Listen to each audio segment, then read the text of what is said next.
Hey survivors and killers, welcome back to the channel, your home for all things horror and Dead by Daylight. So you want to be the best killer you can be out there in the trials, huh? Well, I mean, who doesn't love seeing survivors scatter like cockroaches when you show up? But let's be real, being a killer isn't just about smashing gens and hooking survivors. It's about strategy, patience, and most importantly, knowing how to mess with their heads. And that's exactly what we're talking about today. Simple tricks that will take your killer game to menace. Whether you're a seasoned killer in Maine or just trying to figure out why survivors keep teabagging at the gate, these tips will help you step up your game and leave survivors begging for mercy. Stick around because by the end of this video, you'll have survivors thinking twice about looping you in any trial. Alright, so let's dive into it. Grab your favorite killer and let's make some survivors regret ever touching our generators. Alright, let's talk about the real star of Dead by Daylight, the killer. Yep, that's you. The big bad nightmare that all the survivors want to try to outsmart. Playing killer isn't just about chasing survivors and smacking them with your weapon, though that is pretty satisfying. It's about control.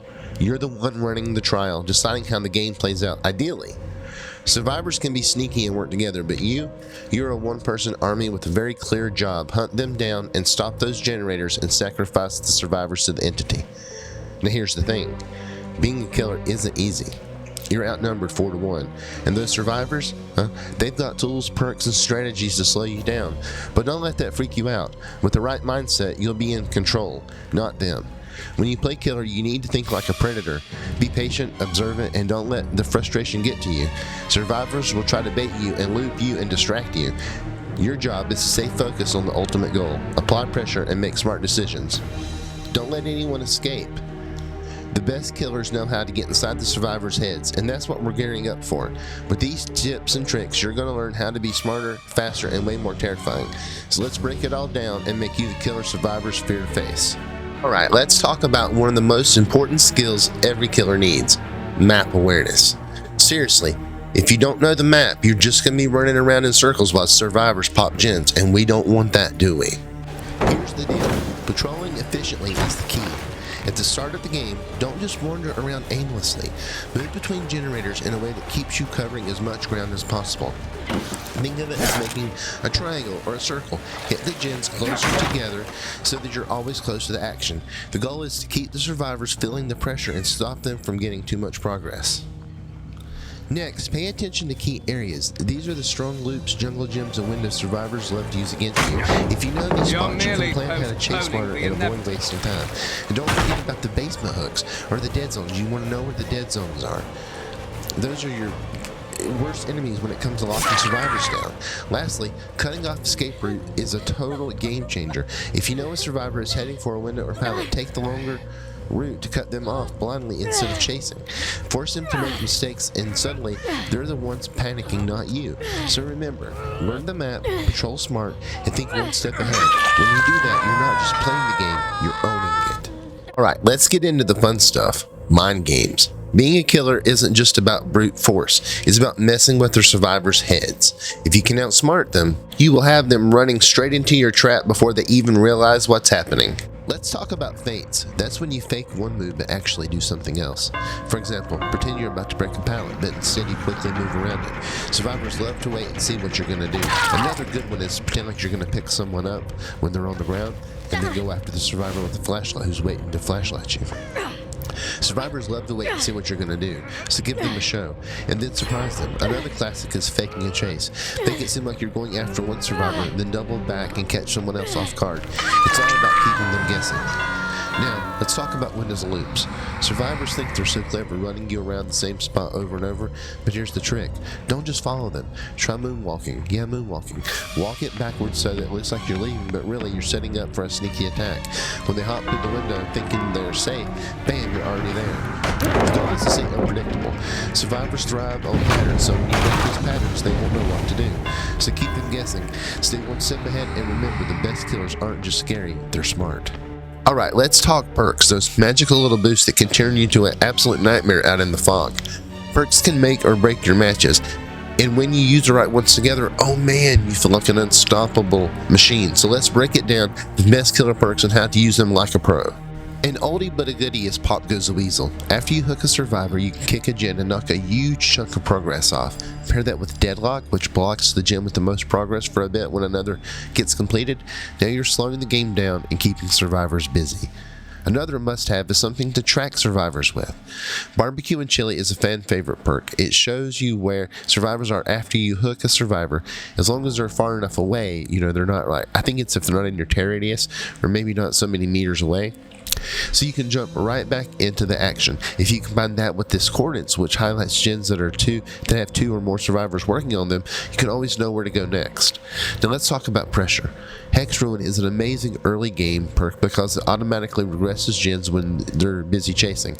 So if you push a survivor off, the gen starts regressing. Mix that with Undying, and you've got a backup plan to protect your Ruin totem. Survivors will spend more time hunting your totems than doing gens, and that's a win for you. If you're a newbie at Killer, you might want to try No One Escapes Death. For in-game, it is a beast. When the gates power up, you get a speed boost and can one-hit down survivors.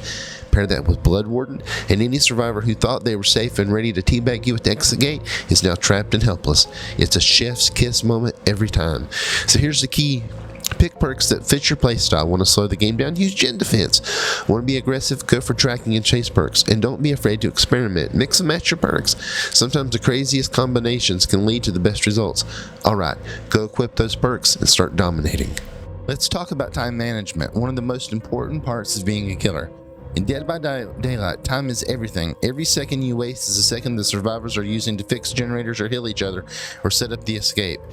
If you can manage time wisely, you'll keep the pressure on and stay in control of the match. So what does good time management look like? First, don't get stuck chasing one survivor for too long. It's super tempting to keep going after that one slippery Claudette that flashlight clicked you, but if you spend 2 minutes chasing her, the other 3 survivors are going to finish all the gens. If someone is looping you for too long, know when to break off and go find an easier survivor. Make your hooks count. After you hook someone, don't hang around camping them. That's just giving the other survivors time to do gens. Instead, use that time to patrol the map, check gens, and find your next target. Keep the survivors feeling like you're everywhere at once. Learn when to give up on a gen. If a generator is about to pop and you can't stop it in time, don't waste time chasing that survivor off of it. Let it go and focus on protecting the gens that are still unfinished. This is really important late game when survivors are down to 2 or 3 gens. Last thing about time management is don't waste time kicking every pallet or chasing survivors for too long into strong loops. If a loop is taking too long, try to cut them off or force them to make a mistake. Remember, the more time you waste, the more survivors win. The key to success as a killer is keeping the survivors constantly under pressure. The more stressed they are, the more mistakes they'll make, and the easier it'll be for you to dominate the match. Let's talk about survivors and their sneaky little strategies. Survivors love to think they're smarter than the killer, but guess what? If you can figure out their game plan and adapt, you'll turn the tables on them every time. Let's break it down, how to spot what survivors are up to, and shut it down. First, watch how survivors play early in the match. Are they splitting up to rush generators? That's when perks like Discordance or Tinkerer come in handy to let you know where the action is. If you notice gens are flying too fast, it's time to put a little more pressure on the group. Hook someone, patrol the gens, and make it harder for them to focus on repairs. Maybe even slug a little bit. I know some people are going to get mad about that, but hey, you gotta do what you gotta do.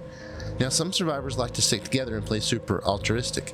You'll see this when they rush to unhook someone right after you leave. If that's the case, don't be afraid to hover nearby and catch them in the act. You're not camping, you're strategically defending your hook. And if they're healing in groups, like a killer like the Plague or perks like Thanatophobia can make their lives miserable.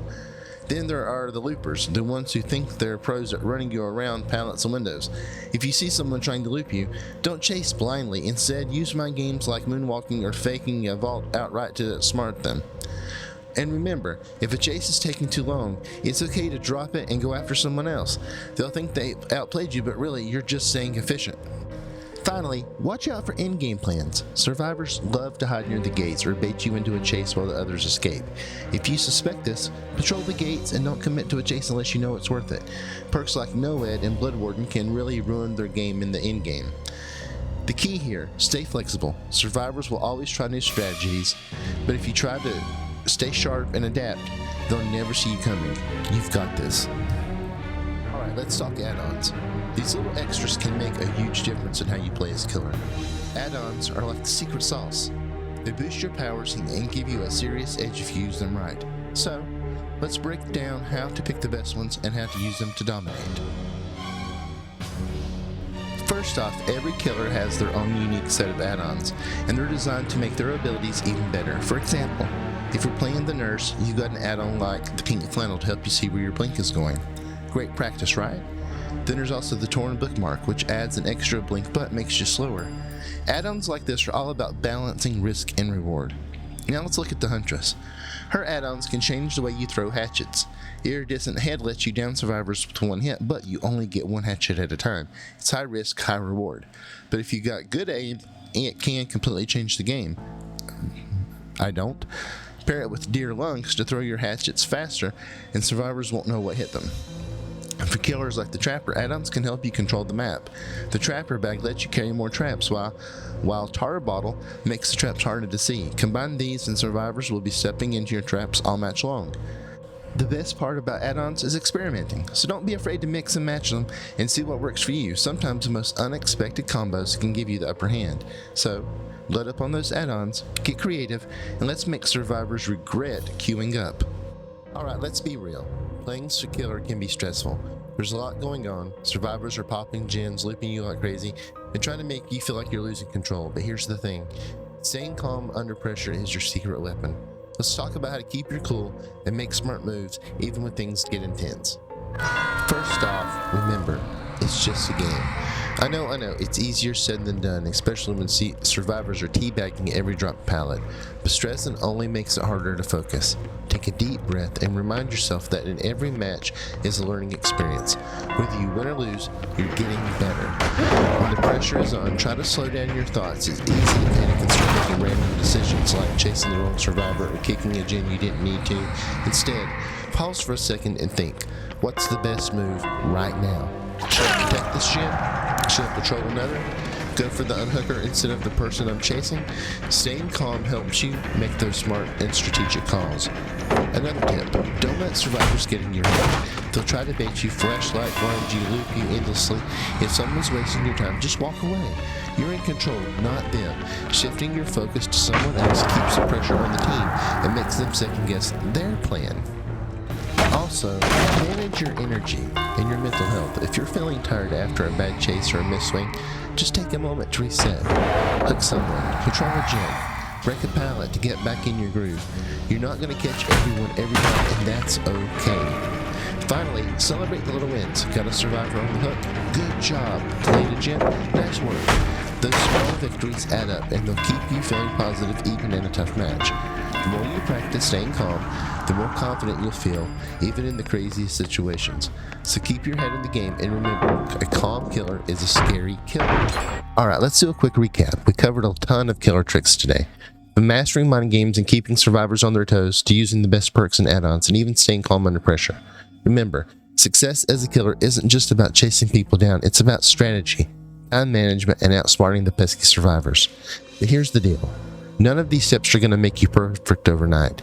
It takes practice. Hop into some matches, try out these tricks, and don't be afraid to experiment. You'll learn something every time, even if the game doesn't go as planned. And then, here's where you come in. I want to hear from you. What are your favorite killer strategies? Got any mind games, moves, perk combos, or crazy plans that work for you? Let me know in the comments. Let's keep the conversation going. I also want to say thanks for hanging out with me today. Now get out there and show the survivors who's boss. But before you do, don't forget to hit like, subscribe for more Dead by Daylight tricks. And I'll see you in the trials.